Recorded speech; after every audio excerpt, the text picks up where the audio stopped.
আসসালামু আলাইকুম। এই যে দেখেন গুঁড়া মাছ, মলা মাছ তেল ছাড়া রান্না করছি। সাধারণ খাবারকে কীভাবে অসাধারণ বানালাম দেখেন।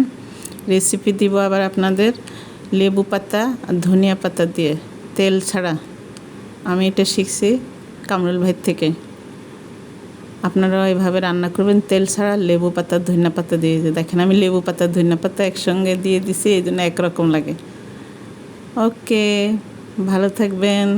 আমার মতো রান্না করে খাওয়ার চেষ্টা করবেন। তেল যত কম খাবেন ততই শরীরের জন্য ভালো, বুঝলেন? আমি কিন্তু তেল একদমই খাই না, খুব কম খুব কম। এমনিতেও তেলের দাম বেশি বাজারে, তো দামি জিনিস খাওয়ার দরকার কি। আমি ছোটো মাছ খুব পছন্দ করি, তো তবে ছোটো মাছের আরেকটা ঝামেলা, করতে খুব কষ্টর এটা দিয়ে বুঝেন, কষ্ট করলে মিষ্টি পাওয়া যায়।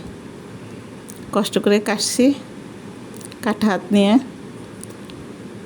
তাই মিষ্টি করে খাবো তেল ছাড়া লেবু পাতা ধনিয়া পাতা দিয়ে। দুটো একই তো, কুচি করছি পরে দুটোটা একই রকম দেখা যায়।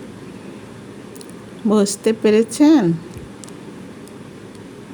দেখেন একদম চচ্চড়ি করে ফেলবো, মানে শুকনো শুকনো। ভালো থাকবেন, বাই।